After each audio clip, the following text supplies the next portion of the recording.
Mort de Camilla, découvrez les raisons pour lesquelles on a relâché son meurtrier.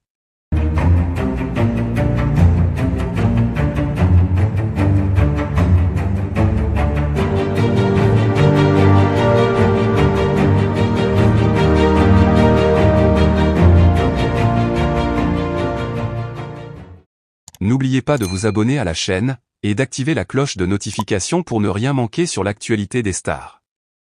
L'affaire de la mort tragique de Camilla a récemment pris une tournure choquante, alors que son meurtrier présumé a été relâché, provoquant l'indignation et l'incompréhension du public. Cette libération a suscité une vague de colère sur les réseaux sociaux et dans les médias, laissant beaucoup se demander comment un homme accusé d'un crime aussi atroce a pu échapper à la justice si rapidement. Pour comprendre les raisons de cette décision controversée, il est nécessaire de se pencher sur les détails de l'enquête, les erreurs judiciaires, et les failles du système qui ont conduit à cette issue. Les premières investigations pointent rapidement vers un suspect, un homme de son entourage qui avait été vu pour la dernière fois en sa compagnie. Les preuves semblaient accablantes, et beaucoup pensaient que justice serait rapidement rendue. Cependant, au fil de l'enquête, plusieurs éléments sont venus remettre en question la solidité du dossier à charge. L'une des raisons principales pour lesquelles le meurtrier présumé de Camilla a été relâché est le manque de preuves matérielles solides. Bien que des témoignages indiquaient que l'accusé était présent sur les lieux du crime, aucune preuve directe ne l'incriminait de manière irréfutable. Les autorités ont reconnu que les éléments rassemblés contre lui étaient majoritairement circonstanciels, ce qui a permis à la défense de plaider le manque de preuves tangibles.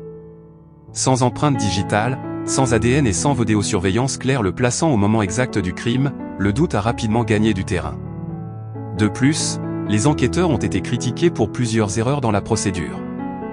Des preuves clés ont été mal manipulées, et certaines scènes de crime n'ont pas été correctement sécurisées, rendant difficile l'établissement d'un lien direct entre le suspect et la victime.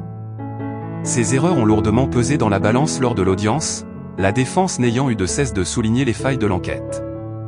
L'absence de rigueur a donné à l'accusé le bénéfice du doute, affaiblissant ainsi l'accusation. Un autre facteur décisif dans la libération du meurtrier présumé de Camilla est la manière dont la loi encadre la détention provisoire. En l'absence de preuves suffisantes pour prolonger sa détention, et conformément aux lois en vigueur, il a dû être libéré sous contrôle judiciaire en attendant un éventuel procès. Ce point a suscité la frustration de nombreux citoyens qui ont exprimé leur colère face à ce qu'ils perçoivent comme une injustice. Pourtant, la loi prévoit que sans charge formelle ou preuves irréfutables, un suspect ne peut être indéfiniment détenu, afin de respecter le principe de présomption d'innocence. Cette affaire a également mis en lumière les défis que rencontrent les systèmes judiciaires lorsqu'il s'agit de traiter des cas complexes.